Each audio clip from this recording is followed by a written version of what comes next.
Ladies and gentlemen, I'm here to freaking tell you that SmackDown for Friday night and Raw from last night were freaking boring, man. It is what it is. So they're going into WrestleMania 42 season, and their shows will continue being freaking boring as they were last year. Going to WrestleMania 41 for Las Vegas this year compared to last year. Same freaking arenas and stadiums, you get the point. What is going on, everybody? Welcome to episode Lucas E. Allen 1080 on YouTube and all audio platforms. Lucas E. Allen Show, which LimitsCenter podcast for your Tuesday. I forgot freaking what date it was. Tuesday, February 10th of 2026. I don't know what freaking day it is today, people. Usually I have my freaking notepad, my notes here, so I guess I don't have it here. Not as well anymore, man. I guess I don't have that there that time. That is what it is. There you go. Pop back up. There you go. Technology really pisses me off, ladies and gentlemen. Y'all can tell, obviously. Anyways, follow me on social media, Twitter, Instagram, TikTok, and Facebook at Lucas E. Allen. Instagram and TikTok. I also say Zach Saris on Twitter, Instagram, and TikTok as well. Watching today's podcast on YouTube, hit the like button on today's podcast. Hit the subscribe button if you've done so already. Turn the bell for your post notifications up on this channel. And always, leave a comment on my episode for your LimitsCenter for your Tuesday, February 10th of 2026. Watch on Spotify, as always, there's a comment as well. Also, a 5-star rating would be very nice to all to say, always. As always, let's get started your podcast. This is your Friday night suck down, your Friday night bore down. February 6th, 2026 review. Freaking boring ass show. We're discussing that. That was some Monday Night Raw, another boring show last night. Your Monday Night Raw, February 9th of 2026 review. We're discussing that. I'll go over my notes here down here already. Nikki Bella on 3 pieces of news here. Nikki Bella still stands by her comments that the WWE Women's Division is better than the Men's Division. And still, she should stand by that, obviously. So she's freaking right, obviously, in my opinion. We're discussing that. Because my second favorite female wrestler in the freaking world, Bianca Belair. Yeah, I'm Mercedes, my name Bianca Belair still to this day. I'm freaking going through pain withdrawals to say the least, man. It's because Bianca Belair expected to be involved at WWE WrestleMania 42, but not in a wrestling capacity, honestly. It pains my soul to hear that, obviously. Discussing that. Also, finish off your podcast at AEW Double Or Nothing and one piece of AEW news. Double or Nothing 2026 to take place in New York State. So I freaking love that, by the way. This is all on today's podcast. Glad you're joining me. So it's going to say your Tuesday LimitsCenter podcast. For your Tuesday, February 10th of 2026. On today's podcast, ladies and gentlemen. Starting with, you guessed, to your Friday night suckdown, February 6th, 2026 review. This show was freaking boring, man. After a video recap of the Royal Rumble, like they always freaking do on this show, to start off the show, and usual shots of the superstars arriving at the venue, Drew McIntyre, the reigning defending undisputed WWE champion, made his way to the ring to kick off the show. Before Drew could actually get into the ring, Cody Rhodes attacked him from behind and began beating down him until security separated them. Rhodes grabbed a microphone and cut a scathing promo on the man who eliminated him from the Royal Rumble. After vaguely claiming that to have large, you know what, people? I'm not going to say the word, but you get the P word, honestly. I don't think it's freaking that. And then he says for some reason, and Rhodes ended the promo by stared at the WrestleMania sign, knowing his path to the event was unclear. Very awkward segment with that, to say the least. This is a C fucking plus. What the fuck, man? You gotta see the notes I put on here. Then the P that goes into private area, yeah, that one, yeah, not the words around a cat, honestly. You know what it is, people. I'm like, what the fuck is this start to your show? What the fuck? It should be freaking lower, honestly. I'm being generous today. I'm giving it a C plus. I want to see who the frick cares about this. I seriously just give the title back to Cody Rhodes. I like McIntyre as the undisputed WWE champion. But can we already, this is probably more like your WrestleMania 42 night one main event. If you're including Jacob Fatu in that too. So I don't think that's necessary either. But still, honestly, I just don't care for this. It's Jacob Fatu against Cody Rhodes, or is Cody Rhodes against Drew McIntyre 1-on-1, or is Jacob Fatu against Drew McIntyre 1-on-1? Is it WWE the case? But still, man, this looks completely boring. A triple threat match for a main event at WrestleMania. Right, it's not for night 2, probably for night 1, obviously. But still, that's my thoughts on that for sure. But still, this promo was kind of forgettable, in my opinion. What do you want me to say? Moving on to Rhea Ripley and Io Sky. Reign defend WWE Women's Tag Team Champions. Defeat Julia, the reign defend WWE Women's United States Champion. Took the pinfall via Riptide here by Rhea Ripley. And Kiana James to retain the said WWE Women's Tag Team Championships. Gave us a B-. It was an okay match. Solid match. Then like Julia taking a freaking pinfall as a Women's United States Champion, but still. What the f***? You just want to catch a freaking break, bro. She really freaking can. She really freaking can, man. I feel very bad for Julia, bro. Like, what the fuck are we doing with her, though, dude? What are we doing with Julia? Man, honestly, it makes me so pissed off as a ever wrestling fan. The treatment of amazing talent that is Julia. Fucking sad, if you ask me. Even as a champion, nonetheless, too. So it was a solid tag team match. Give it a B-. Just what do you want me to say other than that, honestly? Hold on, oh my goodness, but time for the best grade on the show. Probably more like the best thing on the show, minus the squash match. Carmelo Hayes, the reigning defending WWE Men's United States Champion, defeats The Miz. This is the best grade on the show, ladies and gentlemen. I am not joking. Whereas it's like a B+ or high, it's a B. To think this is the best grade on the show with the fucking Miz involved, it goes to show you how freaking terrible Friday Night SmackDown truly freaking is, ladies and gentlemen. Nothing against Mike Mizan, nothing against The Miz. But for him in 2026 to get the best grade on a television show is freaking insane. That's how bad the show is. Granted, Carmelo Hayes is a great professional wrestler. Y'all love Carmelo Hayes. But still. To think this is the best grade on your freaking show is mind-boggling. You should do a freaking reality check there, Triple H. Should really give you a reality check there, Hunter. This show was freaking boring, you want me to say. And this gets to be between Carmelo Hayes and The Miz. Whatever, bro. Tiffany Stratton. Probably had a gear of the night, honestly. I love Tiffany Stratton. Defeats Chelsea Green and Lash Legend to qualify for the 2026 Women's Elimination Chamber match. Gave this a C+, only because I love the gear of Tiffany Stratton. That's all I can give you. That's all I can give you. I love Tiffany Stratton. I love Chelsea Green. I even like Lash Legend quite a bit. What the hell are we doing on this? What the hell are we doing this? And Chelsea takes another pinfall. This guy in the sky is freaking blue at this rate. Not so much now. It looks like it's freaking getting darker and darker. It's only 3:30 in the afternoon, ladies and gentlemen. But still, it is what it is. This gets a C+. We move on? Shall we move on, man? Oh, but Fabi, it's time for the best grade of the show. Between The Miz and the squash match is basically the best thing on your freaking show. It's going to give you an eye roll there, Triple H. Oh, but Femi destroys Kit Wilson in the ring. So that's a squash match, whatever. Give us a B. Tie for the best grade on the freaking show. And that is freaking sad. Your two grades to tie for the best grade on the show with a B is something to do with the freaking Miz and a squash beatdown. That is freaking sad, Triple H. That is sad. That is freaking sad, man. That is legitimately just freaking sad. No, I love the squash. I love they did Opa Femi here. I just be better did this compared to Monday Night Raw this past week. They've been him squash to the Viking Raiders or the War Raiders, excuse me.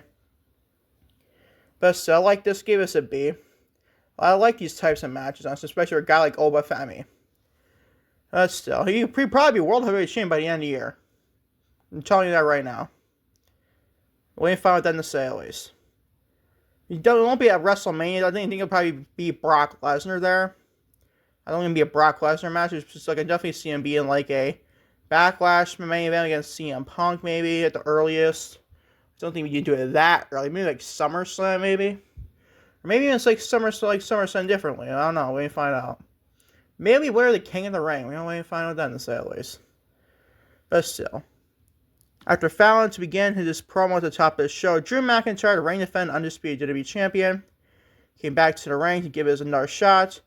Before he could speak, Jacob Fatu attacked him from behind. He took McIntyre down with a huge suicide dive before taking a bunch of security guards who tried to break up the fight. C+ is your grade. I'm fucking bored as I was all giving shits already. Who cares? We just leave seats at the top of the show, basically. Granted, Cody Rhodes not mentioned a private area before, but still, whatever, bro. I think this is fucking... You know how ridiculous this freaking sounds? Do you know how ridiculous this freaking sounds, ladies and gentlemen? Literally. This is what your fucking show is. On Friday Night SmackDown. Unbelievable. Shall we move on? I think it gets better from here. Tama Tonga will have the WWE Women's Tag Team Champions. Oh, God. Tama Tonga will have the MFT's Tag Team Champions of Solo Sikoa, whatever, what the fuck you want to name it. Defeats Shinsuke Nakamura. A big fat C. Shinsuke Nakamura has had a great match with AJ Styles for the final time ever at Saturday Night's main event for January 24th of 2026. Now he's stuck losing one half of the Tag Team Champions in Tama Tonga. The fuck are we doing, bro? What are we doing here? This is freaking filler. Beyond filler it can be for a 3-hour freaking ginormous show, it feels like. Said nobody ever. Whatever. The big fat C. Shall we move on? To more C's, Jordan Grace. And Jade Cargill, the reigning defending WWE Women's Champion, defeat Raquel Rodriguez and Liv Morgan. Another big fat C. This is your show, ladies and gentlemen. You don't think I'm over-exaggerating this shit? I don't know what to fucking tell you. This show fucking sucks. It really sucks. And by the way, finally, though, I'll give you a bright spot this segment. Jade Cargill will finally defend her first WWE Women's Championship in her first defense in 3 fucking months against Jordan Grace next week on SmackDown. Oh, joy. Finally, she wrestles for her first championship defense. Yippee skippy. Took your ass long enough, Hunter. I'm not even blaming Jade here. I'm blaming Triple H. My goodness, man. Well, it took it so long for finally get this match underway. Not that I'm anticipating a big time dream match between Jade Cargill and Jordan Grace, but whatever. Can't we have to discuss this being so freaking late with this women's championship defense of Jade Cargill? Freaking ridiculous, if you ask me, Triple H. I'm not blaming Jade. Why would I blame Jade Cargill for what she books her own matches? This creative control people give Mercedes Monday and AEW for? No. Granted, if it's a forum before the first reigned all TBS champion, the longest reigning AEW TBS champion before Mercedes broke that, obviously, but still, a different conversation with not they people. Oh my god, man, what is this show still, though? How can I freaking care? There's no planet Earth we believe Liv Morgan's challenging Jade Cargill for the Women's Championship WrestleMania, nor that should be the match either. My goodness, man, who wants to see that? I love Liv and I love Jade, but still. A big fat C is your grade. Big fat C, ladies and gentlemen. Hurrying on to your main event, Randy Orton defeats Solo Sikoa and Aleister Black in the main event to qualify for a 2026 Men's Elimination Chamber match. A number 40-leg SmackDown main event at a B-. This show is just freaking... It was a solid match, I guess. Did you make me care about this? Absolutely not. It doesn't look like a great matchup on paper either. Probably most like the weakest of the qualifying matches on this show. I don't even before Tiffany, Chelsea, and Lashley have been in this match. I can't stand Solo Sikoa. Sorry, not sorry, you Solo fans out there. I don't care. The guy is freaking mid, in my opinion. Mid beyond mid can be. And this just show, man. It's so boring. This is main event your dog shit show. B- is your grade. I mean, his overall show grade. You can believe not this one. I thought it should be like a maximum of C+. Your overall show grade for Friday Night Suckdown, January 6th of 2026, February 6th of 2026, is a B-. Might be extremely generous with that grade, though, to say at least. But still, your overall show grade rounds it to be a B- to say your Friday Night Smackdown, February 6th of 2026. I'm kind of really generous in that one, to say at least. Moving on to your Monday Night Raw, February 9th, 2026 review. The show we just saw last night.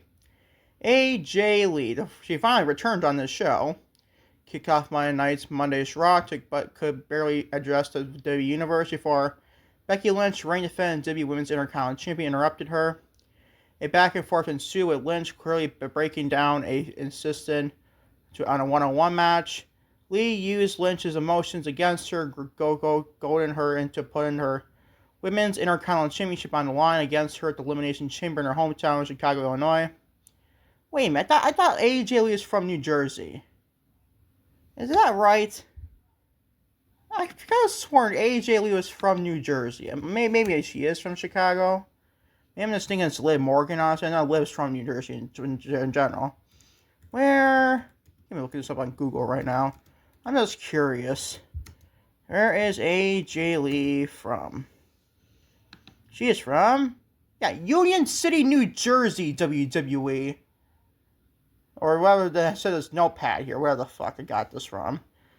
The fuck? She's not from Chicago. I knew she wasn't from Chicago. I know Punk's from Chicago, her husband, but still.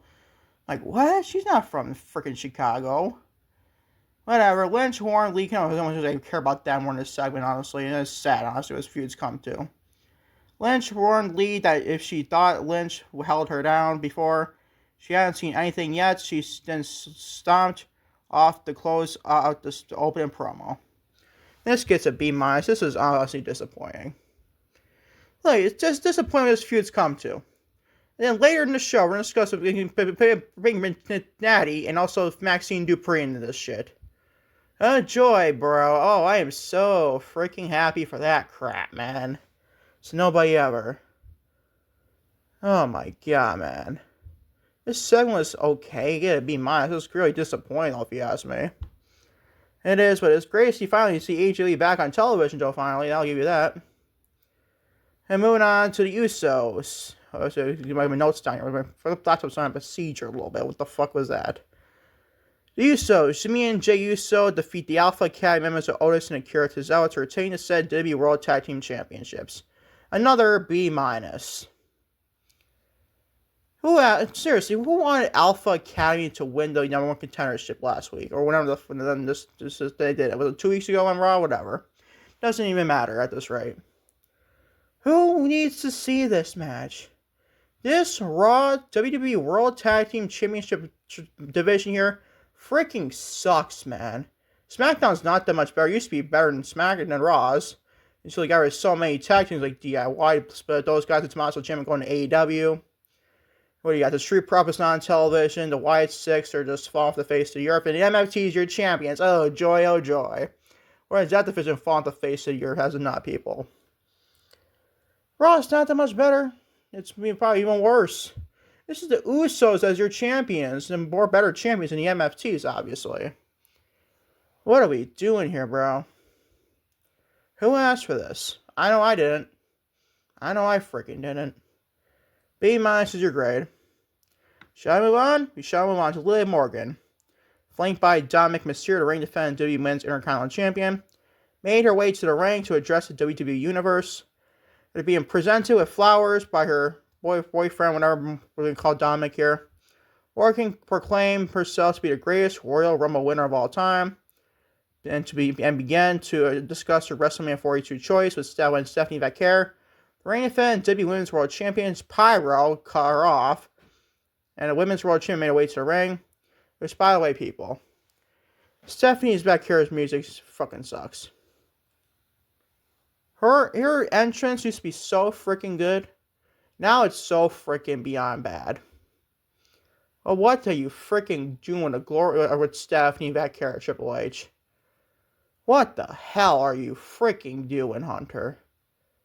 You cannot be this freaking deranged. We're doing this as the great freaking pro wrestler Stephanie Vaquer, who had the aura beyond aura can be as going into this before WWE. Now essentially called NXT to a point too, obviously. And she's called up to the main roster and just being just nothing. And then you get her death rebels beyond belief. So I think she's so good she'll probably recover from this, but still. Like, who really needs to see this? Like, why are we doing this this is Stephanie when it's all the great entrance she had? And then you just chop it basically into half, basically, because your ego is too freaking naive, Triple H. Oh my goodness, dude. What are we doing, man? And they cut her off, and then the Women's World Champion, Rachel Ring, just read that part, obviously. Vaquera and Morgan exchanged insults before Vaquera told Morgan that she hopes she chooses her so she can kick her ass. One last insult from the heel ended with a slap in the face of Dominic Mysterio. A big fat fucking C.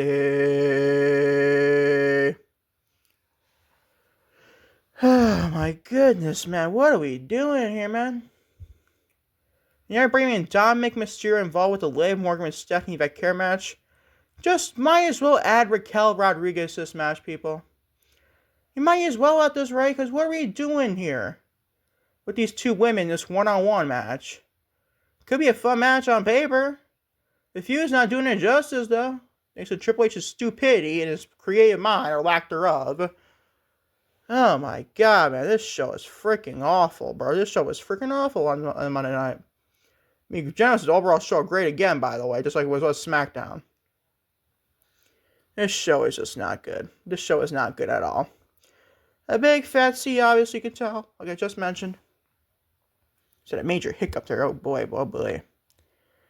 And Rhea Ripley, the reign won't have a women's reign defend WWE Women's World Tag Team Champions, or Women's Tag Team Champions, I name it. Defeats Lyra Valkyria and Ivy Nile to qualify for a 2026 Women's Elimination Chamber match. C+. And what on earth were you doing to the booking of Lyra Valkyria, bro, since that Becky Lynch feud last year? It has been sad seeing what WWE's doing with Lyra Valkyria. And all the momentum, and then the SummerSlam match came about with Becky and Lyra. And all of a sudden, the one bad match they had together basically made Triple H punish Lyra Valkyria. Oh joy, Triple H, your freaking ego is so freaking naive. Like, you don't have your bad matches in your past. Granted, most of your matches were freaking trash to begin with, Hunter. Just saying. I'm not lying either. You gotta be honest, Triple H is never the greatest pro wrestler, ladies and gentlemen. The reason why he's at the top of the mountain is he was always, you always looking to be at the top of the mountain by behind the scenes and stuff like that, obviously. It's just see Stephanie McMahon is obviously the daughter of Vince McMahon. You get the point. No more discussion that, obviously. This was freaking boring. What are we doing? Lyra Valkyria's beyond me, dude. Don't like it whatsoever. This match is kind of mid, too, honestly. What do you want me to say? Before Michael Cole could conduct his in-ring interview with CM Punk to ring defend to the World Heavyweight Champion, Finn Balor interrupted and demanded a rematch of Punk for the top prize on Monday Night Raw, this time in Punk's hometown, Chicago, Illinois, to Elimination Chamber. Punk made his way to the ring to demand Raw General Manager Adam Pearce to make the match. After hesitancy on the part of Pearce, he relented and made the match official for Elimination Chamber, Chicago, Illinois. With the business out of the way, Cole and Punk asked Punk why he would jeopardize one of the biggest main events in WWE history against Roman Reigns at WrestleMania 42. The crowd favorite said that he shows up to fight anyone, anytime, any place, because that's what the fans deserve it. Punk warned Reigns that he cannot do a damn thing to stop him from building what he is building and promised that at WrestleMania, the ring announcer will be claimed and still the WWE World Heavyweight Champion, CM Punk. This was by far the best thing on the show. This was the best thing on the show. Gave us a B+. Like, literally, nothing else was damn close on this show. It was so good. Nothing else was good. This was pretty freaking good. I like, Punk's always a great freaking promo. He's one of the best promos of all time. I don't believe you say he's the best of all time, and this way at least just generation stuff. But this was freaking great. I always love Punk on the microphone, and he's doing great stuff at the World Heavyweight Championship. Gotta be honest, man. Doing great stuff at the World Heavyweight Championship for sure. By far the best thing in the show in this show, even though it's not that great to begin with, obviously. Moving on to Maxine Dupree versus Natty goes to a no contest, and AJ Lee made the save. And so Becky Lynch attacked Lee to finish off this segment. A B-. Grateful it's not lower, because it should be lower. Like, what are we doing here? What are we doing here? Who needs to see this? What are we doing? What have we done since Becky Lynch and AJ Lee's feud, man? Granted, I always wanted a one-on-one match. I mean, what are we doing now? If we wasted the Elimination Chamber, it's probably more likely ends in disqualification. So we can get Becky and AJ Part 2 in one-on-one match at WrestleMania 42 for Women's IC title. Probably be the case. If I expect I've seen reports about it, obviously. Granted, by Dave Meltzer, we get the point. But still, did you freaking care about this? I know I didn't. I know I didn't, dude. I really didn't care about this at all. Sad. I love AJ. I love Becky. This feud's doing nothing to make me care about two of the greatest of all time, nonetheless, too. It is sad. It is sad. It gets a B-. Should be higher than these two caliber pro wrestlers. And then, AJ's not the greatest pro wrestler ability-wise, but still. He definitely cut great promos. Everyone wants to see her. But still. B- is your grade. It's not as bad as this shit, though. Javon Evans, an original Grande Americano, also known as Chad Gable. Defeat Brio and a Rayo Americano. A big fat C. Oh my god, dude. What is this freaking show? This is not even a level of NXT shit worthy, dude. And that's a developmental brand. It's not even the level of NXT. This is like Evolve shit at the greatest, honestly. Like, what are we freaking doing, dude? This is your big show. This is your big show, biggest show of the week, obviously, WWE. And Monday Night Raw, your flagship show. You might as well call it not a flagship show, you might as well call it a flag shit show, honestly. What do you want me to say? This show is freaking boring. It's funny, Friday night sucked on and the flagship Monday night shit show. How about that? Who asked this shit? Nobody. Should we move on? Move on. So another boring ass main event here. LA Knight defeats Austin Theory thanks to a masked man attacking Theory and Penta, the main event to qualify for the 2026 Men's Elimination Chamber match. B-. Grateful it's not lower. Who is the masked man? I don't fucking care. Probably Seth Rollins. Do you care though? I don't. I don't. Because Braun Breaker, he's probably injured. I heard the rumor he's been out 6 weeks, 12 weeks, so obviously like maybe 6 months, it feels like.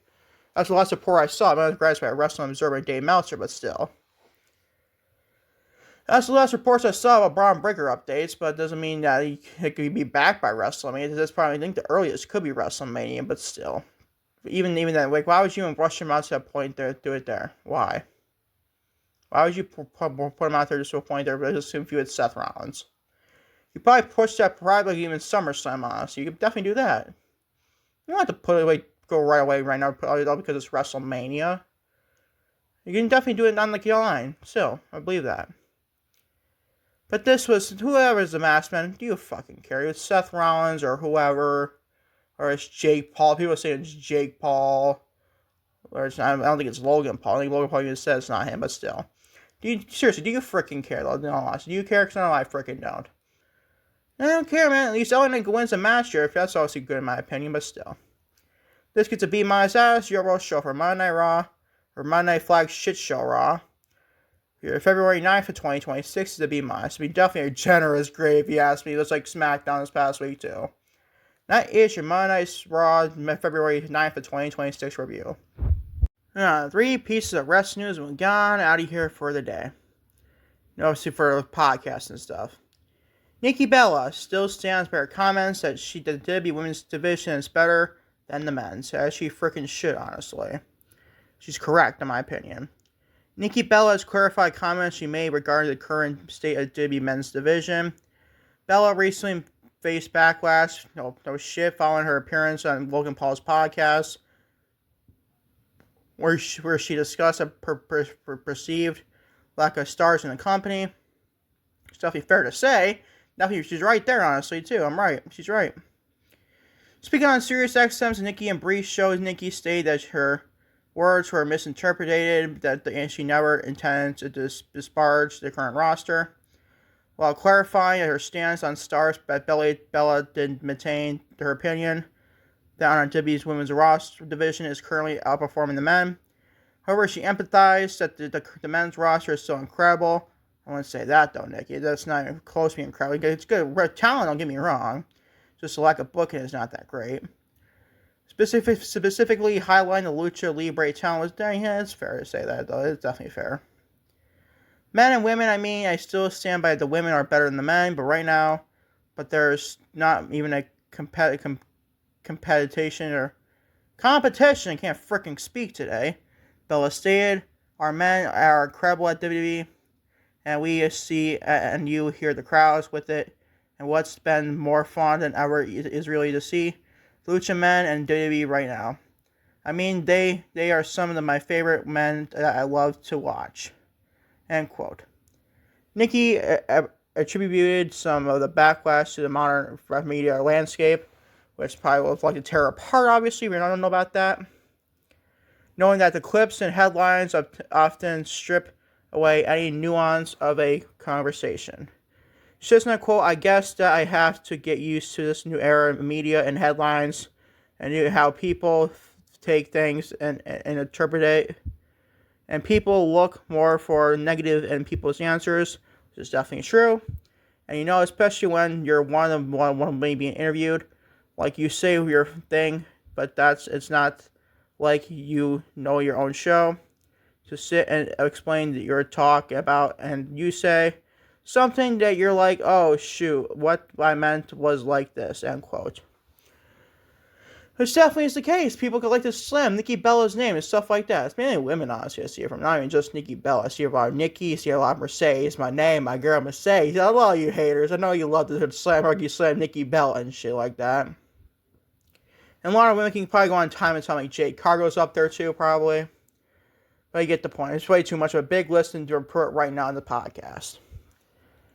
But I like what she said here. To explain that her stuff. But I don't think the men are like better than I were in like past like Attitude Era day. It's not even close, honestly. But still, I don't mind what she said at all, man. It's coming from a male person myself that's a fan of pro wrestling. Like you'll think I'd probably shit on Nikki Bella. No, she's fucking correct. If even thing, she's freaking correct. Look at the men's division. They're relying on freaking CM Pong, who's doing great stuff right now. Don't get me wrong. They're part-time Roman Reigns, Seth Rollins, who's not there on a day-to-day basis because he's injured stuff right there now. They refuse to build new stars for the future. They're too much relying on the old people and probably in wrestling still. They're relying too much on them. But so that's my opinion on that for sure, to say at least. Let me know in the comment section below on YouTube and Spotify if you think of this to say. Is you right, Nikki Bella right here in your opinion? Or you think she's wrong, like some people in the media landscape want to make her out to be, to say at least. Let me know in the comment section what you think of that, to say at least. Moving on to a sad news piece I gotta share about this. Not that it isn't, don't get twisted. The headline here makes it not the way I think about.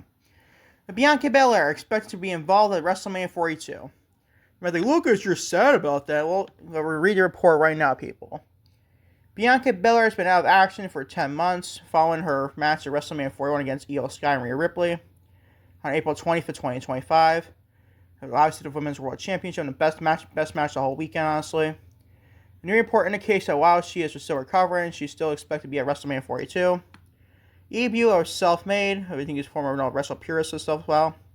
Report yesterday, Bianca Belair is expected to be at this year's WrestleMania in some capacity. A source indicated to body slam at Belair is currently on a list internally with a tag as no return date designated.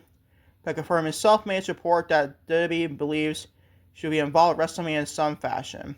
Hopefully in ring, but I highly doubt at this rate she's still recovering from that wrist injury. Another source indicated the body slam at the rehab and recovery process for Belair has been rough and they have never seen anything like it. Gotta be at this rate, because my god, she was not even the Royal Rumble match, damn. So what's how bad is the wrist injury? But then again, they say nothing that's like it here, then maybe it is bad. We'll only find out. There has been a lot of complications, but Belair is said to have kept a positive mindset throughout the entire ordeal. Definitely great if you ask me for there. I just miss Bianca Belair, dude, especially that SmackDown Women's Division when they desperately need her. They like me to need a lot more than just Bianca Belair. Still, need a lot more better booking, but still, you can say the same thing for Raw. Oh man, I just miss Bianca. I'm missing both my two favorite women's wrestlers in the world right now. Mercedes Moné and Bianca Belair. Oh, am I going through freaking pains beyond pain can be, obviously, in this day. At least Mercedes is announced for a match, maybe sometime in March 8th, maybe. So shout out to that, honestly. We used to get her back in a wrestling capacity, but not Bianca Belair, honestly. That's just Not great. The reason why I say it's not great because still, like, I wanted to see her back in just performing that ring, which is freaking phenomenal. That one of the best in the freaking planet, male or female. Male or female, one of the best in the world. I just miss Bianca Belair. I hope to see her back soon around. Like, maybe she is wrestling WrestleMania 14. Must be over-exaggerating this shit. Maybe she still is challenging Jade Carter for Women's Championship. Hopefully in the Elimination Chamber qualified match. I know it'll be kind of placement back-to-back in 2 years in a row, but still. Anything, I'll take anything at this rate, ladies and gentlemen, to get Bianca Belair back in that wrestling ring to say at least. Keep updating her going forward. If you're asking a humongous fan of Bianca Belair to say at least. Can't wait to see her back in the wrestling ring to say at least. And finally, for your LimitsCenter podcast for your Tuesday, February 10th of 2026, AEW Double or Nothing 2026 to take place in New York City, New York, obviously. Obviously, probably the biggest city in probably all America, honestly, minus like probably LA, Los Angeles, we get the point. Andrew Zarian, the Matt Man podcast report today the AEW Double or Nothing is coming to New York City. I think it was yesterday, honestly. This spring, the event is reportedly set to take place at the Louis Armstrong Stadium in Queens, New York. No day of the show is yet known. Yeah, probably sometime like May, like Labor Day weekend. Not Labor Day weekend, what is it? Memorial Day weekend. Duh, Lucas, the fuck is wrong with you, dude? AEW, says on quote, Zarian, AEW brings one of its landmark pay-per-view events in New York City this spring. Zarian reported. Double or Nothing is scheduled for the Louis Armstrong Stadium in Queens, New York City, to say at least in quotes. Freaking love this move. I love this move. Wanna know why? Because I was kind of getting tired of the Double or Nothing taking place in Las Vegas all these freaking years. I think it was, what was this for? Was it the first inception, like what, in 2019? I think every single year, I think minus maybe the last maybe 2 years, maybe. I don't know, I forgot what that stuff is at least. And been taking place in Vegas. Like, that's just a little bit overkill. That's like 7 years, like 2019, 2020, 2020. Well, not 2020, you can't do that because of COVID. And 21, probably, too. But you got 2019, you got 2022, you got 2023, you got 2024, and you got 2025. Like, how many times did it get a little bit overkill there, AEW? Just so you know about that. At least they finally changed their location. I absolutely freaking love that. And New York City, that big crowd, probably New York City, would be freaking wild if you ask me. So I absolutely love this move from Riley Wrestling, AEW, and Tony Khan. Love the move big time for AEW. So it got old being in Vegas all these freaking months, or these years to say at least. So you update when more and more matches being announced for AEW Double or Nothing. We obviously still got a whole kind of Revolution get through. And obviously Dynasty too, and stuff like that to say at least. I'll keep you updating AEW going forward if you ask me to say at least as well. That is your LimitsCenter podcast for your Tuesday, February 10th of 2026. Thank you all for watching LimitsCenter on YouTube with your Lucas E. Allen 1018. And Lucas E. Allen Show on Spotify. With your LimitsCenter podcast for your Tuesday, February 10th of 2026. And until next time, it's supposed to be next time, everybody. Oh, by the way, I'm doing another upload on the second YouTube channel, Lucas E. Allen, so stay tuned for that, my YouTube listeners out there. Spotify listeners, you're sorry you can't get that at all. You're sorry to tell you that. But until next time, it's supposed to be next time, everybody. Peace and love, everybody. I am out. Take care. Love you all big time, to say the least.